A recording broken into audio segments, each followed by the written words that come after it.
وبركاته. الحمد لله رب العالمين والصلاة والسلام على أشرف المرسلين وعلى آله وصحبه أجمعين. رب اشرح لي صدري ويسر لي أمري واحلل عقدة من لساني يفقهوا قولي. أعوذ بالله من الشيطان الرجيم. بسم الله الرحمن الرحيم. اقرأ باسم ربك الذي خلق. خلق الإنسان من علق. اقرأ وربك الأكرم الذي علم بالقلم. علم الإنسان ما لم يعلم. صدق الله العظيم. ബഹുമാന്യരായ സഹോദരന്മാരെ, സത്യവിശ്വാസികൾ, ജീവിതത്തിൻ്റെ നാനാമേഖലകളിൽ സർവശക്തനായ അല്ലാഹു സുബ്ഹാനഹു വ തആലയെ സൂക്ഷിച്ച് ജീവിക്കാൻ അല്ലാഹുവിൻ്റെ റസൂൽ സല്ലല്ലാഹു അലൈഹി വസല്ലമിൻ്റെ തിരുചര്യകൾ അനുധാവനം ചെയ്ത് ജീവിതത്തെ ധന്യമാക്കുവാൻ ഞാൻ എന്നോടെന്ന പോലെ നിങ്ങൾ ഓരോരുത്തരോടും ഓർമ്മിപ്പിക്കുകയാണ്. അല്ലാഹു സുബ്ഹാനഹു വ തആല നാം ഏവരെയും അവൻ്റെ സച്ചരിതരായ സജ്ജനങ്ങളിൽ ഉൾപ്പെടുത്തി അനുഗ്രഹിക്കുമാറാകട്ടെ. സഹോദരന്മാരെ, പുറകിൽ മാറിയിരിക്കുന്ന സഹോദരന്മാർ മുന്നിലുള്ള സഫുകൾ പൂർത്തിയാക്കിയിരിക്കുക. ഭിത്തിയിൽ ചാരിയിരിക്കുന്നവർ, അവർ അവശതയുടെ പേരിൽ അല്ലെങ്കിൽ അവരെല്ലാം മുന്നോട്ട് വന്നിരിക്കുക. പ്രത്യേകിച്ച് നമ്മുടെ വിദ്യാർത്ഥി സുഹൃത്തുക്കൾ, ആരോഗ്യമുള്ള ചെറുപ്പക്കാരൊക്കെ ആ ഭിത്തിയിൽ ചാരിയിരിക്കുന്നുണ്ട്. മുന്നോട്ട് വരും. അള്ളാഹു നിങ്ങളെല്ലാവരെയും അനുഗ്രഹിക്കട്ടെ, നല്ല കരുത്തന്മാരായ മക്കളിൽ ഉൾപ്പെടുത്തട്ടെ.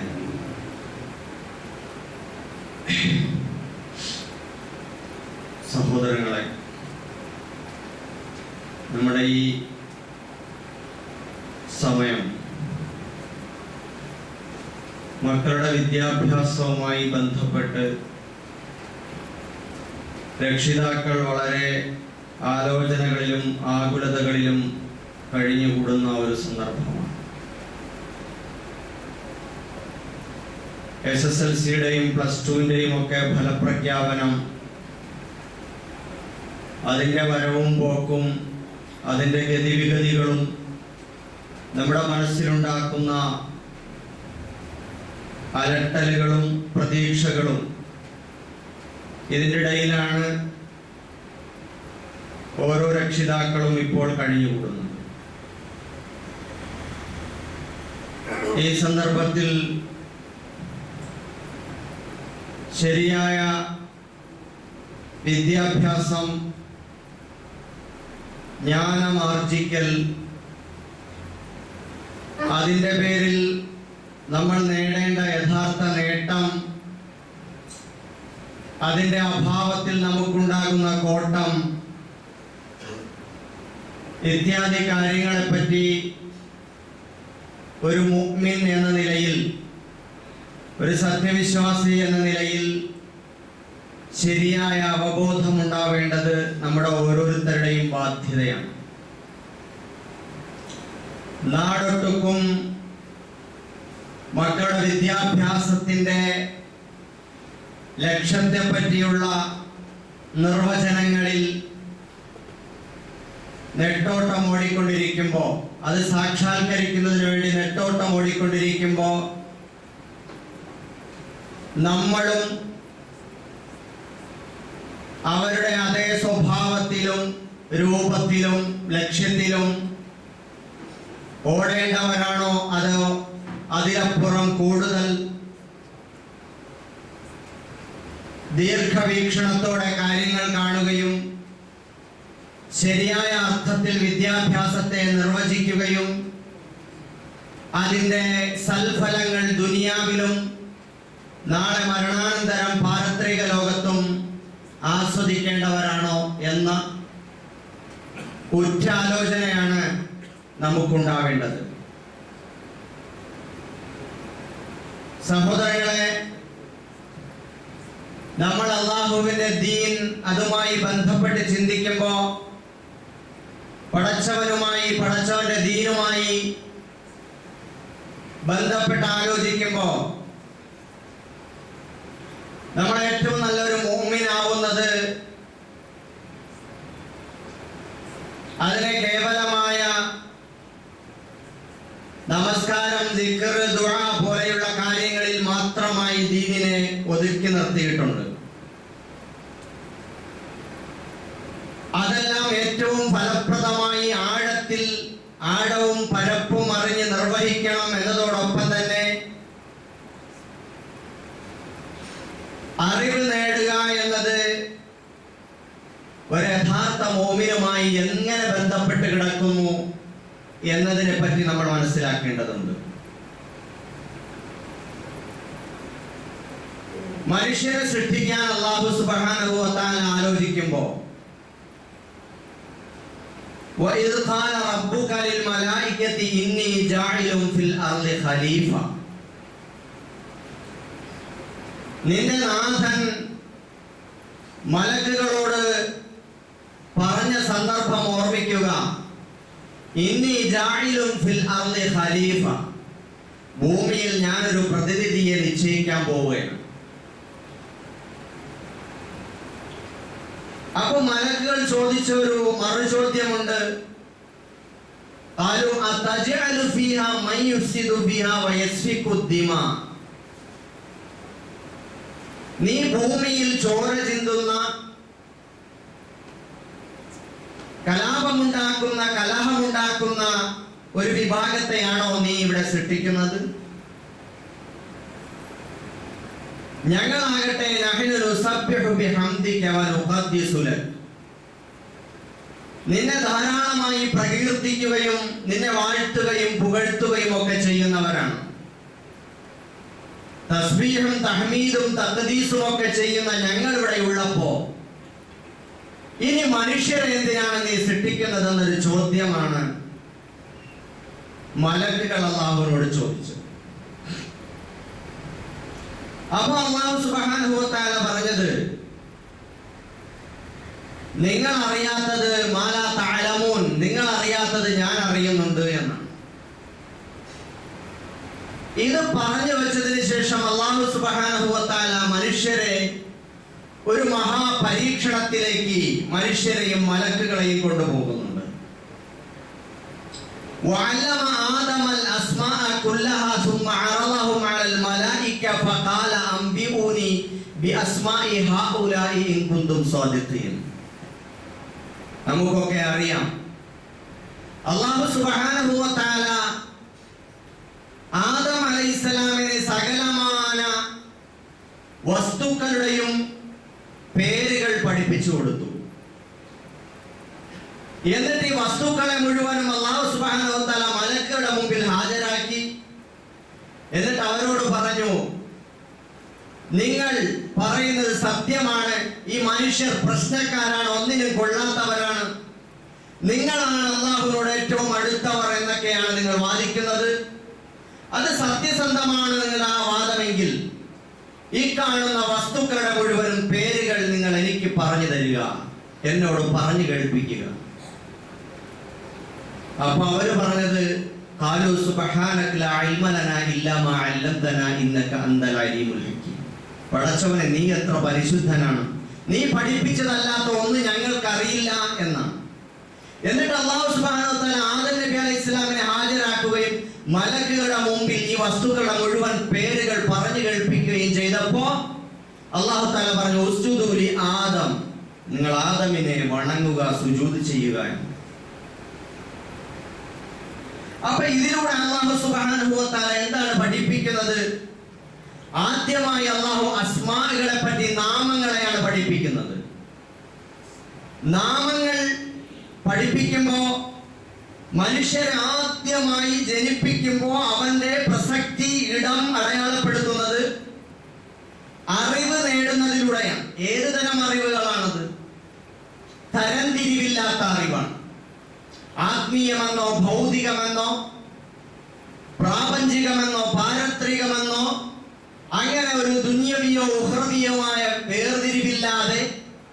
എല്ലാ തരത്തിലുമുള്ള അറിവുകൾ.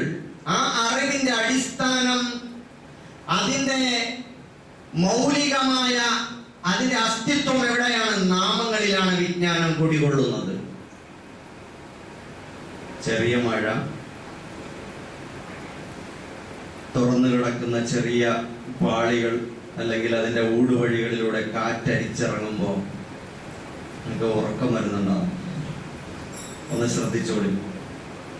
എൻ്റെ ഇടയിൽ ഇബ്ലീസ് ശല്യം ചെയ്യാൻ വരും. ആദം നബിയെ ശല്യപ്പെടുത്തിയ ആളാണ് നമ്മളെ വാപ്പായ. അപ്പൊ അല്ലാഹു സുബ്ഹാനഹു വ തആല ഇവിടെ മനുഷ്യന്റെ ഇടം അടയാളപ്പെടുത്തുന്നത് അറിവിലൂടെയാണ്. ഇൽമ്, അറിവ്. ആ അറിവിന്റെ അടിസ്ഥാനം നാമങ്ങളിലൂടെയാണ്. അടിസ്ഥാനം നാമങ്ങളെ ചുറ്റിപ്പറ്റിയാണ് നിൽക്കുന്നത്. നാമങ്ങളില്ലെങ്കിൽ അറിവിന് നിലനിൽപ്പില്ല. മാത്രമല്ല, അന്ന് ക്രിയകൾ രൂപപ്പെട്ടിട്ടില്ല. മനുഷ്യൻ പ്രവർത്തിക്കാൻ തുടങ്ങിയിട്ടില്ല.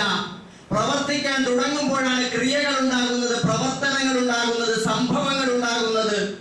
അപ്പോൾ അല്ലാഹു സുബ്ഹാനഹു വ തആല മനുഷ്യന്റെ അറിവിന്റെ അടിസ്ഥാനമായ നാമങ്ങളെയാണ് പഠിപ്പിച്ചു കൊടുക്കുന്നത്. മാത്രമല്ല, നമ്മൾ അറിവ് പഠിക്കാൻ ശ്രമിക്കുമ്പോൾ ഇന്നും അവലംബിക്കുന്ന രീതിശാസ്ത്രം എന്താണ്? നമ്മുടെ പഴയകാല മലയാള പാഠപുസ്തകങ്ങളായാലും ഇപ്പോഴത്തെ പാഠപുസ്തകങ്ങളായാലും ഏത് ഭാഷയിലുള്ള പാഠപുസ്തകങ്ങളായാലും തുറന്നു വെച്ചാൽ ആദ്യം കാണുന്നത് എന്താണ്? അച്ഛൻ, അമ്മ, ആട്, ആന, ആപ്പിൾ, ഉറി, ഊഞ്ഞാൽ, അല്ലേ? പഴയ ഓർമ്മ വരുന്നില്ലേ? ആ ചിത്ര സഹിതം മനസ്സിൽ വരുന്നില്ലേ?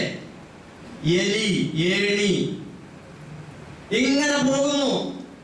ഇതാണ് മനുഷ്യനെ അറിവ് പഠിപ്പിക്കുന്നതിന്റെ ആദ്യാക്ഷരം കുറിക്കുന്നത് നാമങ്ങളിൽ നിന്നാണ്. അതിലൂടെയാണ് മനുഷ്യന്റെ വളർച്ചയും വികാസവും ഉണ്ടാകുന്നത്. നമ്മളും അങ്ങനെ തന്നെയാണ്. അള്ളാഹു പഠിപ്പിച്ചു തന്ന ആ ഒരു മാർഗം, അതിലൂടെയാണ് നമ്മളും തുടങ്ങുന്നത്. മനുഷ്യനെ വളർത്താൻ ശ്രമിക്കുന്നത്, പരിപാലിക്കാൻ ശ്രമിക്കുന്നത് ആദ്യമായി അക്ഷരങ്ങളിലൂടെ അവരെ പഠിപ്പിക്കുകയാണ്. അങ്ങനെ പഠിപ്പിച്ചു മുമ്പോട്ട് കൊണ്ടുപോയി അങ്ങനെ അറിവ് അതിന്റെ പൂർണ്ണ സ്വഭാവത്തിലേക്ക് എത്തുമ്പോഴാണ് മനുഷ്യൻ ശരിയായ മനുഷ്യനായി തീരുന്നത്. ഇനി മറ്റൊരു സന്ദർഭം, ചരിത്ര സന്ദർഭം നമ്മൾ എടുക്കുക. അന്ത്യപ്രവാചകൻ മുഹമ്മദ് റസൂലുള്ളാഹി സ്വല്ലല്ലാഹു അലൈഹി വസല്ലം 6-ാം നൂറ്റാണ്ടിൽ മക്കയിൽ ഉദയം ചെയ്യുമ്പോൾ അവിടെ ആ സമൂഹം അങ്ങേയറ്റം അക്രമത്തിലും അനീതിയിലും കൊള്ളരുതായ്മകളിലും ലൈംഗിക അരാജകത്വങ്ങളിലും അതുപോലെ അധാർമികതകളിലും കൊള്ളയിലും കൊലപാതകങ്ങളിലും ഗോത്രയുദ്ധങ്ങളിലും ചോര ചിന്തി കഴിഞ്ഞുകൂടുന്ന ഒരു കാലം. മലക്കുകൾ ചോദിച്ചതുപോലെ ചോര ചിന്തുന്ന ഈ മനുഷ്യനെ എന്തിനാ സൃഷ്ടിക്കുന്നത്? അവിടെയും അല്ലാഹു സുബ്ഹാനഹു വ തആല ആ മനുഷ്യകുലത്തെയും അന്ത്യനാൾ വരെ വരാനിരിക്കുന്ന മനുഷ്യകുലത്തെയും സമുദ്ധരിക്കാൻ, ഉയർത്താൻ, വളർത്താൻ, ശരിയായ സൃഷ്ടികളായി രൂപാന്തരപ്പെടുത്താൻ അല്ലാഹു ആഹ്വാനം ചെയ്യുമ്പോൾ ആദ്യമായി ഓതി കേൾപ്പിച്ച വിശുദ്ധ ഖുർആനിലെ ആദ്യത്തെ ആയത്തുകൾ വിജ്ഞാനത്തെ പറ്റിയാണ്. ഇഖ്റ ബിസ്മി റബ്ബിക്കല്ലദീ ഖലഖ് ഖലഖൽ ഇൻസാന മിൻ അലഖ് ഇഖ്റ വറബ്ബുക്കൽ അക്രം അല്ലദീ അല്ലമ ബിൽ ഖലം അല്ലമൽ ഇൻസാന മാ ലം യഅലം. എത്ര മനോഹരമാണ്!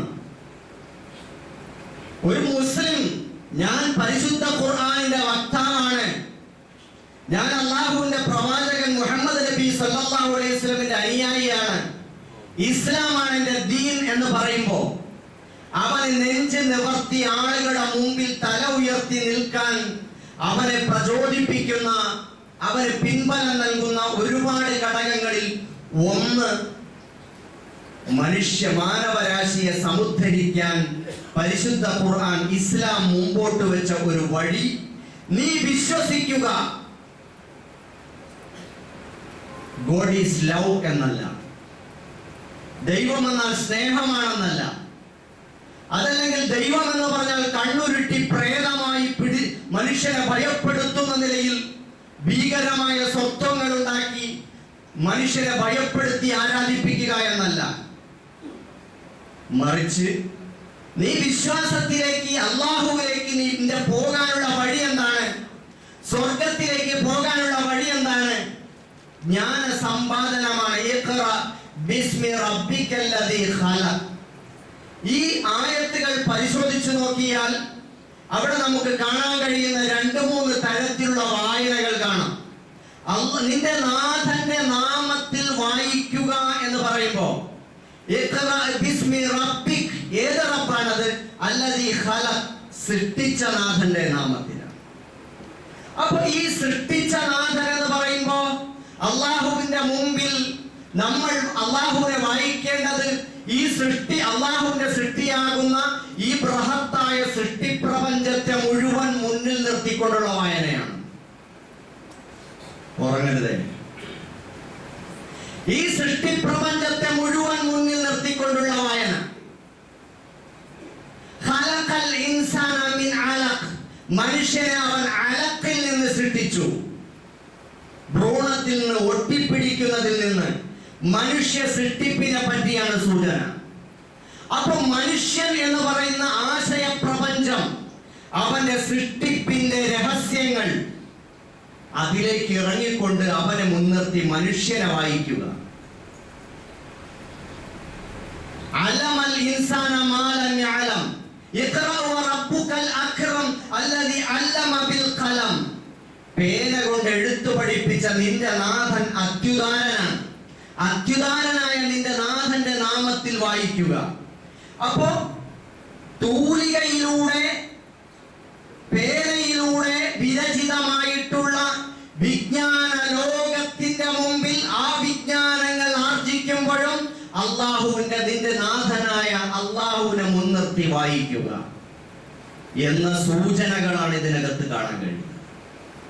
അപ്പം മനുഷ്യന്റെ ഈ വിശാലമായ പടച്ചവന്റെ പ്രപഞ്ചം, ദൃശ്യാദൃശ്യ പ്രപഞ്ചത്തെ മുൻനിർത്തി വായിക്കണമെന്ന് പറയുമ്പോ ഈ പ്രപഞ്ചത്തെ ചുറ്റിപ്പറ്റി ഏതെല്ലാം വിജ്ഞാന ശാഖകൾ ഈ അത്യന്താധുനികമായ ലോകത്ത് നമ്മൾ വികസിപ്പിച്ചിട്ടുണ്ടോ, ഏതൊക്കെ വിജ്ഞാന ശാഖകളുണ്ടോ അവിടേക്കെല്ലാം മനുഷ്യൻ ഇറങ്ങിപ്പോകണം. അലക്കിൽ നിന്ന് മനുഷ്യനെ സൃഷ്ടിച്ച നാഥന്റെ നാമത്തിൽ വായിക്കാൻ ശ്രമിക്കുമ്പോ മനുഷ്യ സൃഷ്ടിപ്പിന്റെ രഹസ്യങ്ങളിലേക്ക്, വിസ്മയങ്ങൾ തീർക്കുന്ന അത്ഭുതങ്ങളിലേക്ക് ഇറങ്ങി ചെന്നുകൊണ്ട് മനുഷ്യൻ തന്റെ നാഥനെ അറിയണം, അവനെ വായിക്കണം. ലോകത്തെ പേന കൊണ്ട് വിരചിതമായിട്ടുള്ള മുഴുവൻ വിജ്ഞാനങ്ങളും നിങ്ങൾക്ക് വായിക്കാം. പക്ഷേ ഈ പ്രപഞ്ചത്തെയും മനുഷ്യനെയും വൈജ്ഞാനിക ഗ്രന്ഥശേഖരങ്ങളെയും മുഴുവൻ വായിച്ചു തീർക്കുമ്പോ ആ വായനയും പഠനവും ചിന്തയും അന്വേഷണവും ഗവേഷണവും എന്തിന്റെ അടിസ്ഥാനത്തിലാവണം? ബിസ്മി റബ്ബിക്, നിന്റെ നാഥന്റെ നാമത്തിലാവണം. പ്രപഞ്ചനാഥനായ മനുഷ്യന്റെ സൃഷ്ടാവായ ലോകത്ത് മനുഷ്യർക്ക് ഉദാരമായി അറിവുകൾ സമ്മാനിച്ചിട്ടുള്ള അക്രമായ അല്ലാഹു സുബ്ഹാനഹു വ തആല, അവന്റെ നാമത്തിലാണ് മനുഷ്യൻ വായിക്കേണ്ടത്. അവരെ മുൻനിർത്തിയേ വായിക്കാവൂ. വിജ്ഞാനത്തിന്റെ മുഴുവൻ ആമുഖം, ഒന്നാം പടം ആ അല്ലാ, എ ഫോർ അല്ലാ. മലയാളത്തിൽ ആ അല്ലാ അവിടെയാണ്. ആ ആമുഖത്തോടെയാണ് നമ്മൾ പഠിക്കേണ്ടത്. അതുകൊണ്ടാണ് നമ്മൾ ആദ്യം കുഞ്ഞുങ്ങളെ മദ്രസയിൽ ചേർക്കുന്നത്. ബിസ്മില്ലാഹിർ റഹ്മാനിർ റഹീം എന്ന് പറഞ്ഞു തുടങ്ങുന്നത്. അവിടെ നിന്നും നമ്മൾ പഠനം തുടങ്ങുകയാണ്. എല്ലാ വിജ്ഞാനത്തിന്റെയും ആമുഖം അല്ലാഹുവാണ്. ആ ആമുഖം അവിടെ അസ്തമിച്ചു പോകരുത്. മുമ്പോട്ട് പോകുമ്പോ ഓരോ പാഠഭാഗങ്ങളിലും അവിടെ അല്ലാഹുവുമായി അതിനെ ബന്ധിപ്പിക്കാൻ പറ്റണം. അതിൽ നിന്ന് നമ്മൾ വിട്ടുപോകുന്നവരാകരുത്. അപ്പൊ വിജ്ഞാനത്തിന്റെ, വിദ്യാഭ്യാസത്തിന്റെ ആമുഖം പ്രപഞ്ച സൃഷ്ടാവായ മനുഷ്യരുടെ അധിപനായ സർവജ്ഞനായ ഈ പ്രപഞ്ചത്തെ മുഴുവൻ വിധാനിച്ചവനും സംവിധാനിച്ചവനും പ്രപഞ്ചത്തെ അടക്കി വാഴുന്ന പടച്ച തമ്പുരാന്റെ നാമത്തിലാവണം. അവനെ മുൻനിർത്തിയാണ് വായിക്കേണ്ടത്. അല്ലാ എന്ന് പറയുന്നത് മറ്റുള്ളവർ പറയുന്നത് പോലെ ഏതോ കുലദൈവത്തിന്റെ പേരല്ല, മറിച്ച് റബ്ബുൽ ആലമീനാണ്. ഈ ആലമിനെ, ലോകങ്ങളെ മുഴുവനും മുമ്പിൽ കൊണ്ടുവന്ന് അതിൻ്റെ പരിപാലനവും രക്ഷകർത്തൃത്വവും അതിൻ്റെ ഈ പരിപാലനത്തിന്റെ സ്വഭാവവും രീതിയും അതിൻ്റെ പിന്നിലുള്ള വിസ്മയങ്ങളും തിരിച്ചറിയുമ്പോഴാണ് ഒരു വിദ്യാർത്ഥിക്ക്, ഒരു മുഅ്മിനായ വിദ്യാർത്ഥിക്ക് മനസ്സിൽ വിസ്മയം ഉണ്ടാകുന്നത്, അത്ഭുതം ഉണ്ടാകുന്നത്. അവൻ ഈ റബ്ബുൽ ആലമീൻ എന്ന് പറയുമ്പോൾ സാധാരണ എപ്പോഴും ഇബാദത്ത് ചെയ്തുകൊണ്ടിരിക്കുന്ന കൂടുതൽ പ്രപഞ്ചത്തെക്കുറിച്ച്, മനുഷ്യ സൃഷ്ടിപ്പിനെ പറ്റി, അള്ളാഹുവിന്റെ പ്രാപഞ്ചികമായ ദൃഷ്ടാന്തങ്ങളെ കുറിച്ച് അറിയാത്ത ഒരു സാധാരണ ഒരു മനുഷ്യൻ, കൂടുതലൊന്നും അറിവില്ലാത്ത ഒരാൾ കൈകെട്ടി നിന്ന് അൽഹംദുലില്ലാഹി റബ്ബിൽ ആലമീൻ എന്ന് പറയുമ്പോൾ അയാളുടെ മനസ്സ് അത്രത്തോളം കോരിത്തരിച്ചു കൊള്ളണമെന്നില്ല. പക്ഷേ ഈ പ്രപഞ്ചത്തെയും മനുഷ്യനെയും മനുഷ്യ സൃഷ്ടിപ്പിന്റെ സ്വഭാവത്തെയും ഒക്കെ അറിയുന്ന ഒരു ആധുനിക വിദ്യാർത്ഥി ഈ പ്രാപഞ്ചിക വിസ്മയങ്ങളെ അറിയുമ്പോ, റബ്ബിന്റെ കരവിരുതുകളെ പറ്റി മനസ്സിലാക്കുമ്പോ അവന്റെ മനസ്സിൽ ഉൾപുളകമുണ്ടാകും, രോമകൂപങ്ങൾ എഴുന്നേറ്റ് നിന്നെന്ന് വരും. അപ്പൊ ആ അർത്ഥത്തിൽ അള്ളാഹുവിനെ അറിയാൻ മനുഷ്യന് കഴിയണം. സയൻസ് പഠിക്കുമ്പോ, ബയോളജിയും ഫിസിക്സും കെമിസ്ട്രിയും ഹിസ്റ്ററിയും പഠിക്കുമ്പോ, സോഷ്യോളജിയും സൈക്കോളജിയും പഠിക്കുമ്പോൾ ഒക്കെ അള്ളാഹു മുമ്പിൽ ഉണ്ടാവണം. അതേപോലെ തന്നെ അള്ളാഹുവിന്റെ ഓരോ വിജ്ഞാനം പഠിക്കുമ്പോഴും ആർജിക്കുമ്പോഴും ഇതൊക്കെ അള്ളാഹുവിന്റെ പ്രപഞ്ച സാകല്യത്തിന്റെ ഒരു ഭാഗമാണ്. പടച്ചവന്റെ ആമൂലാഗ്രം അള്ളാഹുവിന്റെ ഈ വ്യവസ്ഥ അത് ചൂഴ്ന്നു നിൽക്കുകയാണ്. പടച്ചവന്റെ ഒരു പ്രകൃതി നിയമമുണ്ട്. സൂര്യനും ചന്ദ്രനും നക്ഷത്രങ്ങൾക്കും മരങ്ങൾക്കും ജന്തുക്കൾക്കും പ്രാണികൾക്കും പറവകൾക്കും മത്സ്യങ്ങൾക്കും ഉറുമ്പുകൾക്കും സൂക്ഷ്മജീവികൾ മുതൽ ഭീമാകാരമായ ഗോളങ്ങൾ വരെ അള്ളാഹുവിന്റെ നിയമപ്രകാരം ചലിച്ചുകൊണ്ടിരിക്കുന്നു, പ്രവർത്തിച്ചുകൊണ്ടിരിക്കുന്നു. അള്ളാഹ് ഏൽപ്പിച്ച ദൗത്യം നിർവഹിച്ചുകൊണ്ടിരിക്കുന്നു. ഏത് വിജ്ഞാന ശാഖ എടുത്താലും അള്ളാഹുവിന്റെ പ്രാപഞ്ചികമായ വ്യവസ്ഥിതിയിലെ ഒരു ഭാഗമാണിത്. അള്ളാഹ് പറയുന്നത് പോലെ പ്രവർത്തിച്ചുകൊണ്ടിരിക്കുകയാണ് എന്ന് മനസ്സിലാക്കാൻ പറ്റണം. ഒരു കണ്ണിന്റെ ഡോക്ടർ, അദ്ദേഹത്തെ സംബന്ധിച്ചിടത്തോളം കണ്ണിനെ സൂക്ഷ്മമായ നിരീക്ഷണം നടത്തി, അതിൽ ഗവേഷണം നടത്തി, അതിൽ അയാൾ ഡോക്ടറേറ്റ് നേടി, അയാൾ ആ വിജ്ഞാന ശാഖയെ ഉപയോഗപ്പെടുത്തി ചികിത്സിച്ചുകൊണ്ടിരിക്കുമ്പോൾ, ഗവേഷണം നടത്തിക്കൊണ്ടിരിക്കുമ്പോൾ പടച്ചവന്റെ സൃഷ്ടിപ്പിന്റെ ആ അത്ഭുതങ്ങളെ പറ്റി അയാളെ മനസ്സിനെ ഇളക്കിക്കൊണ്ടിരിക്കണം. ഒരു ഭൂമിശാസ്ത്രജ്ഞനായാലും ഗോളശാസ്ത്രജ്ഞനായാലും ആ നിലയിൽ അയാൾക്ക് കാണാൻ കഴിയണം. ഇന്ന് ചൊവ്വയിലേക്ക് ഉപഗ്രഹങ്ങൾ പറഞ്ഞയക്കുന്നത്, പേടകങ്ങൾ പറഞ്ഞയക്കുന്നത് തേങ്ങ പൊട്ടിച്ചിട്ടും അതുപോലെ തന്നെ കൈകൂപ്പി നിന്നിട്ടും പ്രസാദം വെച്ചിട്ടും മൺ ദൈവങ്ങളെ മനുഷ്യനുണ്ടാക്കിയ കൽപ്രതിമകൾക്ക് അർച്ചനകളും ആരാധനകളും നേർന്നിട്ടാണ് മനുഷ്യൻ ഒരു ഭാഗത്ത് വൈജ്ഞാനികമായി ഉയരുമ്പോൾ മറുഭാഗത്ത് അവൻ അങ്ങേയറ്റം ബുദ്ധിഹീനനായി മാറിപ്പോവുകയാണ്. അപ്പൊ സഹോദരങ്ങളെ, ഈ രൂപത്തിൽ മനുഷ്യൻ പ്രപഞ്ച വിസ്മയങ്ങളെ, ഈ പ്രപഞ്ചത്തിലെ മുഴുവൻ വിജ്ഞാന ശാഖകളെയും അള്ളാഹുവിനെ അതിലൂടെ കണ്ടെത്താനും അറിയാനും മനസ്സിലാക്കാനും അതിനെ കൈകാര്യം ചെയ്യുമ്പോൾ ഇത് അള്ളാഹുവിന്റെ പ്രപഞ്ച വ്യവസ്ഥിതിയുടെ ഭാഗമാണ് എന്ന തിരിച്ചറിവ് നമുക്കുണ്ടാവണം. അതുപോലെ തന്നെ അള്ളാഹുവിന്റെ ഈ പ്രപഞ്ചം, ഇതിനെ നമ്മൾ കൈകാര്യം ചെയ്യുമ്പോൾ, ഈ വിജ്ഞാനം അനുസരിച്ച് കൈകാര്യം ചെയ്യുമ്പോൾ അവിടെയൊക്കെയും ആ അള്ളാഹു നമ്മളോട് ചില ധർമ്മശാസ്ത്രങ്ങൾ ഉപദേശിച്ചിട്ടുണ്ടാവും. അത് തിരിച്ചറിഞ്ഞ് ചെയ്യാൻ പറ്റണം. ഒരാൾ ഒരു സയന്റിസ്റ്റാണ്, മറ്റൊരാൾ ഡോക്ടറാണ്, വേറൊരാൾ ഒരു അഡ്വക്കേറ്റാണ്, വേറൊരാൾ ജഡ്ജിയാണ്, ഒരാൾ അധ്യാപകനാണ്, ഒരാൾ വ്യാപാരിയാണ്, മറ്റൊരാൾ കൃഷിക്കാരനാണ്. ഇങ്ങനെ പല മേഖലകളിൽ പ്രവർത്തിക്കുമ്പോൾ ആ മേഖലകളിൽ ധാർമ്മികത പുലർത്താൻ അവന് കഴിയണം. അള്ളാഹു അവനോട് കൽപ്പിച്ച സത്യസന്ധതയും നീതിയും ന്യായവും ധർമ്മവും അനുസരിച്ച് മാത്രമേ മുമ്പോട്ട് പോകാവൂ. അല്ലെങ്കിൽ അവൻ പഠിച്ച വിദ്യാഭ്യാസത്തിന് അർത്ഥമില്ലാതായി പോകും. മനുഷ്യനെ അറുത്തു വാങ്ങുന്ന ഹോസ്പിറ്റലുകളുണ്ട്, കഴുത്തറുക്കുന്ന ഹോസ്പിറ്റലുകൾ. അവൻ വേറെ എന്തോ ഓപ്പറേഷൻ ചെയ്യാൻ പോയതാണ്, പക്ഷെ അവന്റെ കഴുത്തായിരിക്കും അവർ അവസാനം അറുത്ത് മാറ്റുന്നത്. അത്രമാത്രം പണം വാങ്ങി. ചില മനുഷ്യരെ മരിച്ചാലും വെന്റിലേറ്ററിൽ തന്നെ കിടത്തിയിട്ട് അങ്ങനെ ആളുകളിൽ നിന്ന് വലിയ സൂപ്പർ സ്പെഷ്യാലിറ്റി ഹോസ്പിറ്റലുകളിൽ പണം പിടുങ്ങുകയാണ്. ഇതേപോലെ കൈക്കൂലി വാങ്ങുന്ന ഉദ്യോഗസ്ഥന്മാര്, സർക്കാർ ജീവനക്കാര്, അവനെ ഏൽപ്പിച്ചിട്ടുള്ള ഉത്തരവാദിത്തമാണ് നിർവഹിക്കുന്നത്. അമിതമായി ആളുകളിൽ നിന്ന് കൈക്കൂലി വാങ്ങുന്നത് തെറ്റാണ്, ഹറാമാണ്. ഇതേപോലെ തന്നെയാണ് വ്യാപാരികള് കൃത്രിമം കാണിക്കുന്നത്, ചൂഷണം ചെയ്യുന്നത്. ഇതൊക്കെ വിലക്കപ്പെട്ട കാര്യങ്ങളാണ്. ഒരു അധ്യാപകൻ കുട്ടികളെ പഠിപ്പിക്കുന്നത് അതിന് ഉത്തരവാദിത്തമുണ്ട്. വെറുതെ രജിസ്റ്ററിൽ ഒപ്പിട്ടിട്ട് കാര്യമില്ല. കുട്ടികളോട് ബാധ്യതയുണ്ട്, കൃത്യമായത് പഠിപ്പിക്കണം. ഇല്ലെങ്കിൽ അയാളുടെ ശമ്പളം ഹറാമാണ് അയാൾക്ക്. ഒരു ജഡ്ജി ന്യായമേ വിധിക്കാവൂ. അവന്റെ വർഗമോ വർണ്ണമോ ജാതിയോ അവന്റെ പാർട്ടിയോ അവന്റെ കുടുംബമോ ഗോത്രമോ നോക്കി വിധിക്കാൻ പാടില്ല. ഇത് ഇസ്ലാം അനുശാസിക്കുന്ന ഒരു ധർമ്മശാസ്ത്രമുണ്ട്. അതനുസരിച്ച് മാത്രമേ അയാൾ ശരിയായ ഒരു മനുഷ്യനാവുള്ളൂ. വിദ്യാഭ്യാസം നേടിയിട്ട് അയാൾ കുരങ്ങനായി ജീവിക്കാൻ പാടില്ല. സഹോദരങ്ങളെ, ഇതേപോലെ തന്നെയാണ് ഓരോ വിജ്ഞാന ശാഖകളും. അതിന്റെ ധാർമ്മികത നമുക്ക് ഉറപ്പുവരുത്താൻ സാധിക്കണം. പടച്ച തമ്പുരാൻ ഈ പ്രകൃതിയുടെ മുഴുവൻ സൃഷ്ടാവും സംവിധായകനും എന്ന നിലയിൽ അല്ലാഹു സുബ്ഹാനഹു വ തആല സൃഷ്ടിച്ചു വെച്ചിട്ടുള്ള മനുഷ്യ പ്രകൃതത്തെയും പ്രാപഞ്ചികമായ സ്വഭാവത്തെയും മാറ്റിമറിക്കുന്ന നിലയിൽ മനുഷ്യന്റെ വിജ്ഞാനവും സാങ്കേതിക വിദ്യയും മുമ്പോട്ട് പോകരുത്. ആർട്ടിഫിഷ്യൽ ഇന്റലിജൻസ്, നിർമ്മിത ബുദ്ധി, അതേപോലെ തന്നെ ഇൻഫർമേഷൻ ടെക്നോളജി, ഇതിന്റെയൊക്കെ പേരിൽ ലോകത്തെ വികാസം പ്രാപിച്ചു വരുന്ന വിജ്ഞാന ശാഖകളും സാങ്കേതിക വിദ്യകളുടെ എടുത്തുചാട്ടങ്ങളുടെയും പേരിൽ ഉണ്ടായിത്തീരുന്ന പാർശ്വഫലങ്ങളും പ്രത്യാഘാതങ്ങൾക്കും ഒരു മുഅ്മിൻ ഉത്തരവാദിയായിരിക്കും.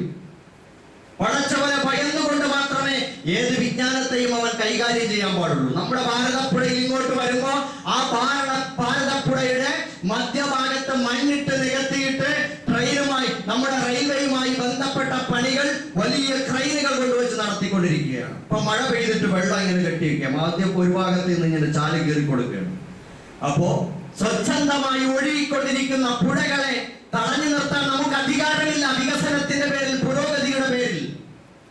അതുപോലെ കാടുകൾ വെട്ടിത്തെളിക്കല്, മലകൾ ഇടിച്ചു നിരത്തല്, ഇതൊക്കെ അള്ളാഹുവിന്റെ പ്രകൃതി. ആ ഒരു പരിസ്ഥിതിയുണ്ട്. ആ പാരിസ്ഥിതികമായ സൗന്ദര്യവും ആരോഗ്യവും പരിരക്ഷിക്കണം. പടച്ചവൻ നദികൾ ഒഴുക്കുന്നതും ജലാശയങ്ങൾ ഉണ്ടാക്കുന്നതും കുളങ്ങളും അതുപോലെ തന്നെ കണ്ടൽ കാടുകളും ഇതൊക്കെ അള്ളാഹു നിർമ്മിച്ചിട്ടുള്ളത്, പ്രകൃതി വനങ്ങൾ ഉണ്ടാക്കിയിട്ടുള്ളത് ഈ പ്രകൃതിയുടെ ശരിയായ നിലനിൽപ്പിന് വേണ്ടിയാണ്.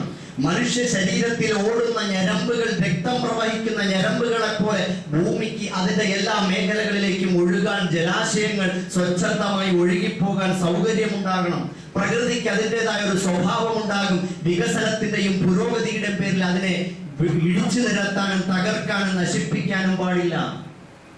മനുഷ്യന്റെ വിജ്ഞാനവും സാങ്കേതിക വിദ്യയും അവന്റെ പുരോഗമന ചിന്തയും വളരുമ്പോ അള്ളാഹു പ്രകൃതിക്ക് ഏൽപ്പിച്ചു കൊടുത്തിട്ടുള്ള ആ ഒരു സ്വഭാവത്തിന് വിഘാതം സൃഷ്ടിക്കുന്നതാവരുത്.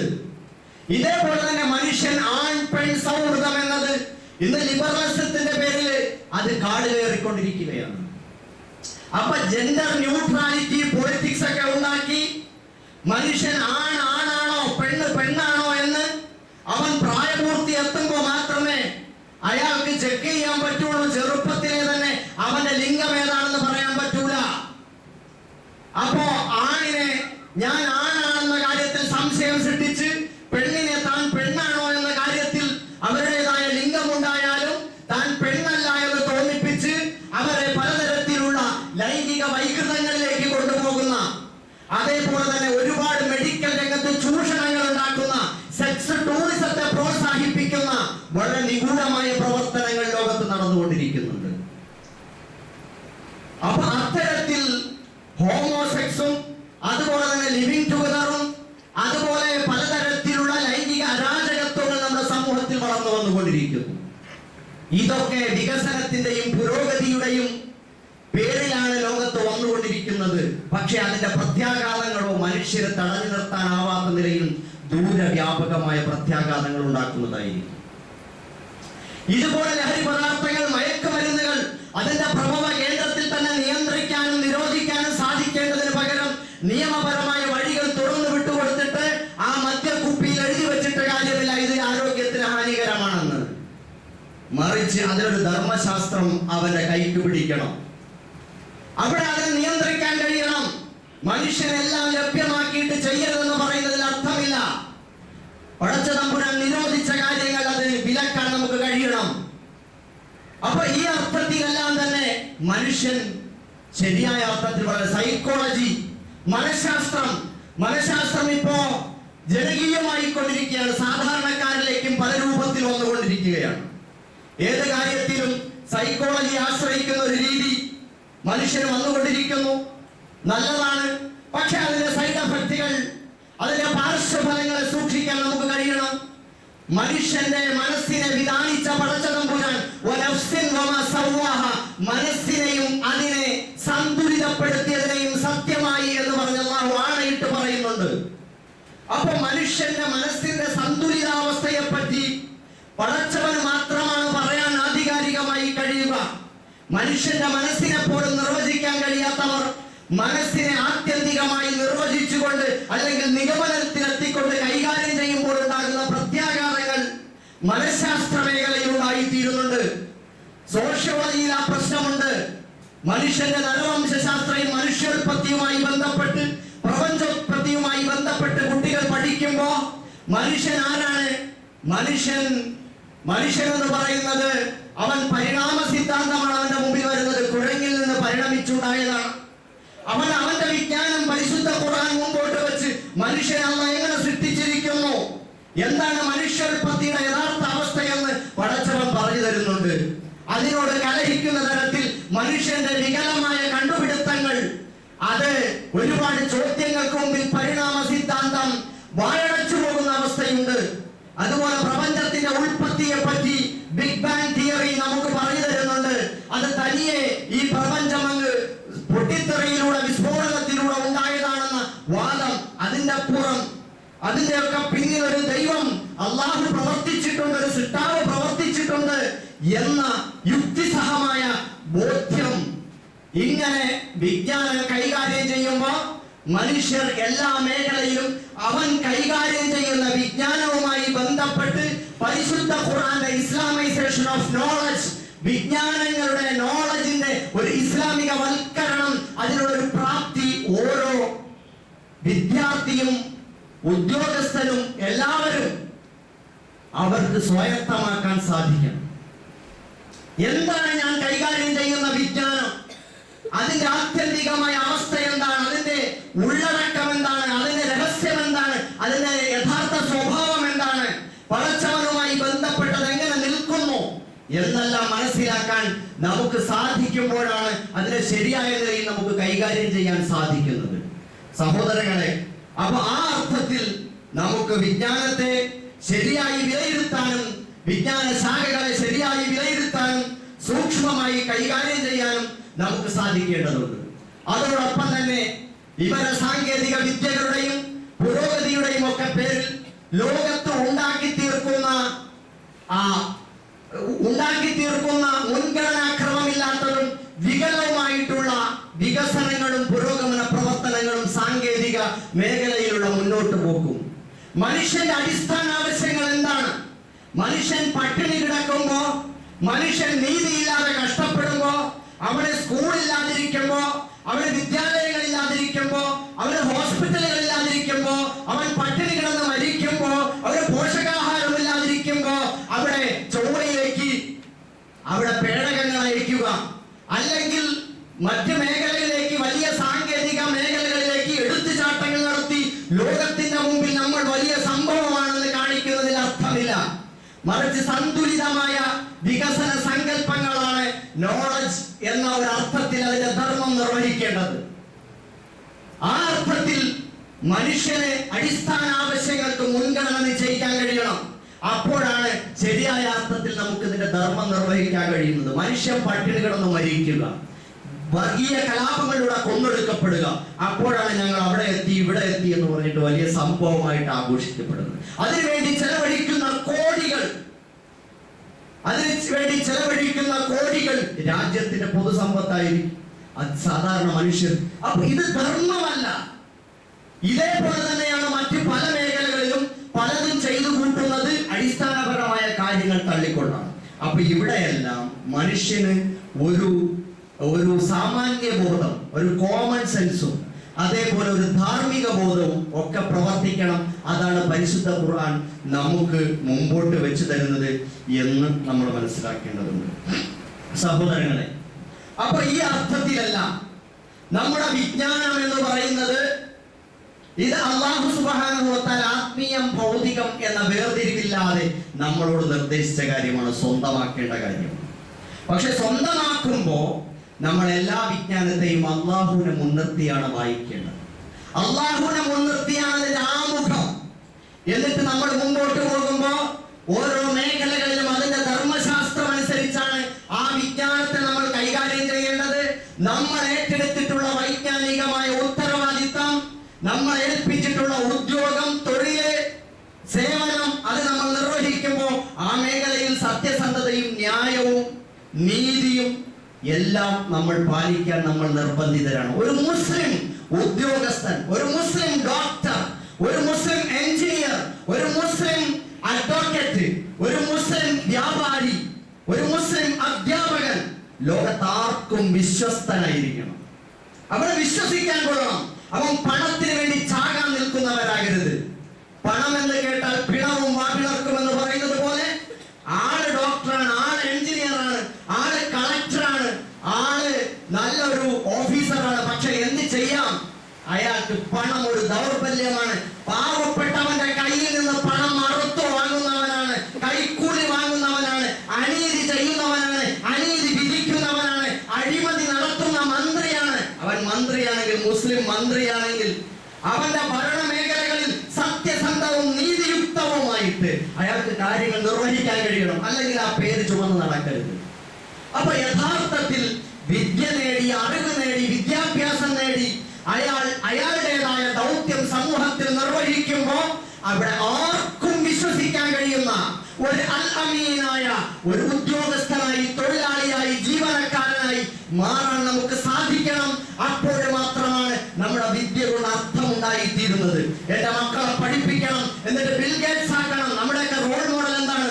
മക്കളെ പഠിപ്പിച്ചിട്ട് ആരാവണം?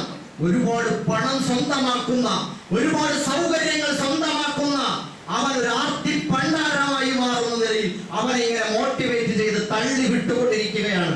നീ അദാനിയാവണം, അംബാനിയാവണം, ബിൽ ഗേറ്റ്സ് ആവണം, നീ മുഹമ്മദ് റസൂലുള്ളാഹി ആവണം സല്ലല്ലാഹു അലൈഹി വസല്ലം, നീ നബിയെ പോലെയാവണം, നീ അബൂബക്കർ സിദ്ദീഖ് റളിയല്ലാഹു അൻഹുവിനെ പോലെയാകണം, നീ ഉമർ ഖത്താബിനെ പോലെയാകണം, നീ ഉസ്മാൻ ബിൻ അഫ്ഫാനെ പോലെയാകണം, നീ അലിയുൽ മുർത്തദയെ പോലെയാകണം, നീ സഅദ് ബിൻ അബി വഖാസിനെ പോലെയാകണം, നീ മഹാന്മാരായ സഹാബാക്കളെ പോലെ, ചരിത്രത്തിൽ കടന്നുപോയ മഹാത്മാക്കളെ പോലെ നിന്റെ ഇടം അടയാളപ്പെടുത്തണം. അവരും ആ മേഖലകളിലൂടെ എല്ലാം കടന്നുപോയവരാണ് സഹോദരങ്ങളെ. അതുകൊണ്ട് തന്നെ നമ്മുടെ ലക്ഷ്യം, നമ്മുടെ മക്കൾ അള്ളാഹുവിന്റെ ദീനിന്റെ ഉത്തരവാദിത്തം നിർവഹിക്കുന്നവരാകണം. നമ്മുടെ വിദ്യാഭ്യാസത്തിന്റെയും ഉദ്യോഗത്തിന്റെയും മേഖലകളിലൂടെ കടന്നു പോകുമ്പോൾ നമ്മളിവിടെ ഒരു വലിയ ദാരിദ്ര്യം അനുഭവപ്പെടുന്നുണ്ട്. എന്താണ്? ഇസ്ലാമിക സമൂഹത്തിൽ, ആധുനിക ലോകത്ത് ഇപ്പോൾ കാണുന്ന ഒരു പ്രവണത, നമ്മുടെ മക്കളൊക്കെ ആരാവണമെന്ന് കുട്ടികളെ ഇന്റർവ്യൂ ചെയ്യുമ്പോൾ ആരാവണം? ഡോക്ടർ ആവണം, എഞ്ചിനീയർ ആവണം. സമൂഹത്തിൽ വേറെ ഒരു ഉത്തരവാദിത്വം ഇല്ലേ നമുക്ക്? എത്രയോ മേഖലകളുണ്ട്, നിങ്ങൾക്ക് ഉയരങ്ങളിലേക്ക് കയറാം. അപ്പൊ ആ മേഖലകളൊന്നുമില്ല. അത് മാത്രമല്ല, ഇപ്പൊ നമ്മുടെ കുട്ടികൾ ഇവരൊക്കെ തന്നെ മതം എന്ന് പറയുന്നത് ആർക്കോ വേണ്ടിയുള്ള ഒരു ഏർപ്പാടായി വെച്ചിട്ടുണ്ട്. നല്ല ബുദ്ധിയുള്ളവരെ പഠിക്കാൻ വിടൂല, ഖുർആനും ഹദീസും പഠിക്കാൻ, ഇസ്ലാം പഠിക്കാൻ വിടൂല. അവരെയൊക്കെ കൊണ്ടുപോയി അവൻ സയൻസ് ഗ്രൂപ്പ് എടുക്കണം, അത് ചെയ്യണം, ഇത് ചെയ്യണം, അവൻ ഇന്ന സ്ഥലത്തെത്തണം, അതിന് ഇന്ന സ്ഥാപനത്തിൽ തന്നെ ചേർക്കണം എന്ന് പറഞ്ഞ് അവരെയൊക്കെ വിദേശത്തേക്കൊക്കെ പറഞ്ഞേക്കും. പരിശുദ്ധ ഖുർആൻ ഏറ്റവും നല്ല ബുദ്ധിയുള്ള, നല്ല സ്വഭാവമുള്ള, നല്ല കഴിവുള്ള, നല്ല കാലിബറുള്ള കുട്ടികളെ അള്ളാഹുവിന്റെ ദീൻ പഠിക്കാൻ യോഗ്യമായ ദീനി ഇസ്ലാമിക കലാലയങ്ങളിലേക്ക് പറഞ്ഞയച്ച് രണ്ട് തരത്തിലുള്ള വിദ്യാഭ്യാസവും സ്വന്തമാക്കി ഇസ്ലാമിന്റെ പണ്ഡിതന്മാരും ഗവേഷകന്മാരും സാമൂഹ്യ ദൗത്യം നിർവഹിക്കുന്ന ലോകത്തിന്റെ ഇമാമിങ്ങളും അതല്ലെങ്കിൽ ലോകത്തിന്റെ മുഴുവൻ നായകന്മാരുമായി മാറുന്ന നിലയിൽ അവരുടെ ഇടം അടയാളപ്പെടുത്താൻ എന്തുകൊണ്ട് നമ്മുടെ മക്കളെ നമ്മൾ പ്രേരിപ്പിക്കുന്നില്ല എന്നാണ്. ഏതെങ്കിലും പൊട്ട മുസ്ലിംമാരെ സൃഷ്ടിച്ചു വിടാനല്ല, ആളുകളുടെ മുമ്പിൽ ഓച്ചാനിച്ച് നിൽക്കുന്നവരെ സൃഷ്ടിക്കാനല്ല. ഒരു സമൂഹം ദൈവനിഷേധവും അതേപോലെ അരാജകത്വം, ലൈംഗിക അരാജകത്വവും അഴിമതിയും അക്രമവും അന്യായവും കൊള്ളരുതായ്മയും നിലനിൽപ്പിന്റെ അസ്തിത്വ പ്രശ്നങ്ങളും കൊണ്ട് പൊറുതിമുട്ടി നിൽക്കുമ്പോ പരിശുദ്ധ ഖുർആനും ഹദീസും ദീനുൽ ഇസ്ലാമും അതിന്റെ വിജ്ഞാന ശാഖകളും പഠിച്ച് അള്ളാഹുവിന്റെ ദീനിന് സമൂഹത്തിൽ നേതൃത്വം കൊടുക്കാൻ, രാജ്യത്തിന് അതുല്യമായ മാതൃകകൾ സംഭാവന ചെയ്യാൻ എന്തുകൊണ്ടാണ് നമ്മുടെ പണ്ഡിതന്മാരെ വാർത്തവിടാൻ നമുക്ക് സാധിക്കാതെ പോകുന്നത്? മൗലാന അബുൽ കലാം ആസാദിനെ പോലെ, അല്ലാമ ഇക്ബാലിനെ പോലെ എത്രയോ പണ്ഡിത വര്യന്മാർ കടന്നുപോയിരിക്കുന്നു. നമ്മുടെ രാജ്യത്തിന് സംഭാവന ചെയ്തവർ, എത്രയോ പേരെടുത്ത് പറയാൻ കഴിയുന്നവരും കഴിയാത്തവരുമായ എത്രയോ പണ്ഡിതന്മാർ കടന്നുപോയിരിക്കുന്നു. എന്തുകൊണ്ട് നമ്മുടെ മക്കളെ ആ ദിശയിലേക്ക് തിരിച്ചുവിടുന്നില്ല? സാമൂഹ്യ ദൗത്യം നിർവഹിക്കാൻ എന്തുകൊണ്ട് നമ്മുടെ മക്കൾ ആ മേഖലയിലേക്ക് കടത്തിവിടുന്നില്ല? പരിശുദ്ധ ഖുർആൻ അക്കാര്യം വളരെ ഗൗരവത്തോടെ നമ്മളോട് പറഞ്ഞിട്ടുണ്ട് ഒരുപാട് സ്ഥലങ്ങളിൽ. ഒരൊറ്റ ഹദീസ് മാത്രം സൂചിപ്പിച്ചുകൊണ്ട് ഞാൻ അവസാനിപ്പിക്കുകയാണ്. നബി സല്ലല്ലാഹു അലൈഹി വസല്ലം പറഞ്ഞു, മൻ സലക തരീഖൻ യൽതമിസു ബിഹി ഇൽമൻ സഹലല്ലാഹു ലഹു തരീഖൻ ഇലൽ ജന്ന. ആരെങ്കിലും അല്ലാഹുവിന്റെ ദീൻ പഠിക്കുന്ന മാർഗത്തിൽ പ്രവേശിച്ചാൽ, അന്വേഷിച്ചുകൊണ്ട് പ്രവേശിച്ചാൽ, അല്ലാഹു അയാൾക്ക് സ്വർഗ്ഗത്തിലേക്കുള്ള വഴി എളുപ്പമാക്കി കൊടുക്കുന്നതാണ്. മാ മിൻ ഖാരിജിൻ ഖറജ മിൻ ബൈതിഹി ഫീ തലബിൽ ഇൽമി ഇല്ലാ വളഅത് ലഹുൽ മലായികതു അജ്നിഹതുഹാ റിളൻ ബിമാ യസ്ന. ആരെങ്കിലും അറിവ് സമ്പാദിക്കാൻ വേണ്ടി, ദീൻ പഠിക്കാൻ വേണ്ടി, ഇസ്ലാം കരഗതമാക്കാൻ വേണ്ടി അവന്റെ വീട് വിട്ടിറങ്ങിയാൽ മലക്കുകൾ അവരുടെ കരുണയുടെ ചിറകുകൾ അവർക്ക് വേണ്ടി വിരിച്ചു കൊടുക്കുന്നതാണ്. വഇന്നൽ ആലിമ ലയസ്തഗ്ഫിറു ലഹു മൻ ഫിസ് സമാവാതി വമൻ ഫിൽ അർദ്. ഒരു പണ്ഡിതൻ, അല്ലാഹുവിന്റെ ദീൻ പഠിച്ച ശരിയായ ഒരു പണ്ഡിതൻ, അയാൾക്ക് വേണ്ടി ആകാശ ഭൂമികളിലുള്ളവർ പശ്ചാത്താപം ചെയ്ത് അവർക്ക് വേണ്ടി പാപമോചനം ചോദിച്ചുകൊണ്ടിരിക്കും. വൽഹീതാനു ഫീ ജഫിൽ മാ. ജലാശയങ്ങളിൽ കഴിയുന്ന മത്സ്യങ്ങൾ, സമുദ്രത്തിന്റെ അടിത്തട്ടിലെ മത്സ്യങ്ങൾ, അതുവരെയും അല്ലാഹുവിന് വേണ്ടി, അല്ലാഹുവിനോട് ഇയാൾക്ക് വേണ്ടി പ്രാർത്ഥിച്ചുകൊണ്ടിരിക്കും. മറ്റൊരു ഹദീസിൽ മാളങ്ങളിലുള്ള ഉറുമ്പുകൾ വരെയും അയാൾക്ക് വേണ്ടി പൊറുക്കലിനെ ചോദിച്ചുകൊണ്ടിരിക്കും, പ്രാർത്ഥിച്ചുകൊണ്ടിരിക്കും. വഇന്ന ഫളൽ ആലിമി അലൽ ആലിം അലൽ ആബിദ് കഫളൽ ഖമരി ലൈലത്തുൽ ബദർ. ഒരു ആബിദ്, അല്ലാഹുവിനെ വേണ്ടി ഇബാദത്ത് ചെയ്യുന്ന ഒരു സാധാരണ വലിയ അറിവില്ലാത്ത ഒരു മനുഷ്യൻ, അയാളെക്കാൾ ജ്ഞാനിയായ പണ്ഡിതനായ ഒരു മനുഷ്യന്റെ ശ്രേഷ്ഠത ഏതുപോലെ എന്നാൽ പൗർണമി ദിനത്തിലെ ആ പൂർണ്ണചന്ദ്രനുണ്ടല്ലോ, അതിന് മറ്റ് നക്ഷത്രങ്ങളെക്കാൾ എത്രമാത്രം പ്രാധാന്യമുണ്ടോ അതുപോലെയാണ് ഒരു ആബിദിന് അയാളെക്കാൾ കൂടുതൽ ആലിമിനുള്ള പവിത്രതയും സ്ഥാനവും. നബി സല്ലല്ലാഹു അലൈഹി വസല്ലം പറഞ്ഞു വീണ്ടും, ഇന്നൽ ഉലമാ വറസത്തുൽ അംബിയ. പണ്ഡിതന്മാർ പ്രവാചകന്മാരുടെ അനന്തരാവകാശികളാണ്. ഇൽമു പഠിക്കുക, പരിശുദ്ധ ഖുർആനും ഹദീസും ഇസ്ലാമിക വിജ്ഞാനീയങ്ങളും പഠിച്ചെടുത്ത് അതിൽ അഗ്രഗണ്യരായി ലോകത്തിന്റെ മുഴുവൻ മാർഗദീപമായി നിൽക്കുക എന്ന് പറയുന്നത് അത് പ്രവാചകന്മാരുടെ അനന്തരാവകാശം ഏറ്റെടുക്കലാണ്. അത് ഏറ്റെടുക്കാൻ ആരെങ്കിലും ഉണ്ടോ എന്നാണ്. IAS കാരനാവാൻ, IPS കാരനാവാൻ, ഡോക്ടറാവാൻ, എഞ്ചിനീയർ ആവാൻ നമ്മുടെ കൂട്ടത്തിൽ ആളുകളുണ്ട്. നമ്മുടെ നാട്ടിൽ നിന്നും പ്രവാചകത്വത്തിന്റെ അനന്തരാവകാശം ഏറ്റെടുക്കാൻ ആരൊക്കെയുണ്ട്, ആരൊക്കെ മക്കളെ പ്രാപ്തമാക്കുന്നു എന്ന് ആലോചിക്കേണ്ടതുണ്ട്. എന്നിട്ട് നബി സല്ലല്ലാഹു അലൈഹി വസല്ലം പറഞ്ഞു, ലം യുവരിസു ദീനാറൻ വല ദിർഹമ. പക്ഷേ ഒരു കാര്യമുണ്ട്, ഏത് പണ്ഡിതനുമായിട്ട് കാര്യമില്ല. ദീനാറും ദിർഹമും പണം അനന്തരമാക്കിയവരല്ല പ്രവാചകന്മാർ.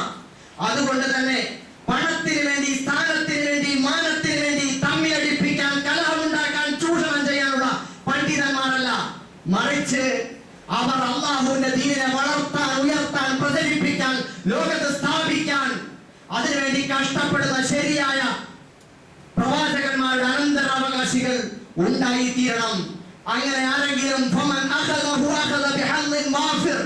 അങ്ങനെ ഭൗതിക ലാഭങ്ങളില്ലാതെ ആ ദൗത്യം നിർവഹിക്കാൻ ആരെങ്കിലും മുമ്പോട്ട് വന്നാൽ അവൻ ശരിയായ അർത്ഥത്തിൽ അവൻ ഏറ്റെടുത്തിരിക്കുന്നു എന്ന് റസൂലുള്ളാഹി സ്വല്ലല്ലാഹു അലൈഹി വസല്ലം.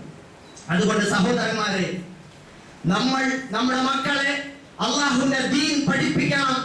ഖുർആനും ഹദീസും ഫിഖ്ഹും ചരിത്രവും ഇസ്ലാമിക വിജ്ഞാനീയങ്ങളും ഇതെല്ലാം പഠിക്കണം.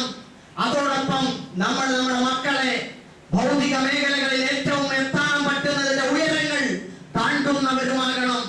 ആ അർത്ഥത്തിൽ അല്ലാഹുവിന്റെ ദീനിനെ നമുക്ക് ഏറ്റെടുക്കാൻ, ദൗത്യം നിർവഹിക്കാൻ നമ്മുടെ മക്കളെ പ്രാപ്തമാക്കണം. അല്ലാഹു സുബ്ഹാനഹു വ തആല അതിന് നമുക്ക് ഏവർക്കും തൗഫീഖ് തരുമാറാകട്ടെ. നമ്മുടെ കുറവുകൾ അല്ലാഹു മാപ്പാക്കി തരുമാറാകട്ടെ.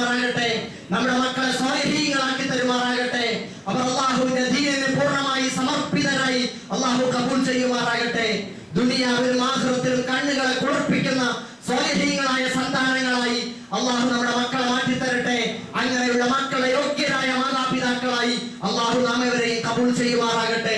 നമ്മളിൽ നിന്ന് വിട്ടുപിരിഞ്ഞു പോയ നമ്മുടെ മാതാപിതാക്കൾ, സഹോദരി സഹോദരങ്ങൾ, ബന്ധുമിത്രാദികൾ, കൂട്ടുകുടുംബാദികൾ, സ്നേഹിതന്മാർ, സഹപ്രവർത്തകർ, സഹായികൾ, സർവോപരി നമ്മുടെ ഉസ്താദുമാർ എല്ലാവർക്കും അല്ലാഹു മഗ്ഫിറത്തും മർഹമത്തും നൽകി അനുഗ്രഹിക്കുമാറാകട്ടെ. നമ്മെ എല്ലാവരെയും അല്ലാഹു അവന്റെ നബിമാർ, സിദ്ദീഖുകൾ, ശുഹദാക്കൾ, സ്വാലിഹീങ്ങളോടൊപ്പം അവരുടെ ജന്നാത്തുൽ ഫിർദൗസിൽ ഒരുമിച്ച് കൂട്ടി അനുഗ്രഹിക്കുമാറാകട്ടെ. റബ്ബനാ തഖബ്ബൽ മിന്നാ ഇന്നക അന്ത സമീഉൽ അലീം വതുബ് അലൈനാ ഇന്നക അന്ത തവ്വാബുർ റഹീം.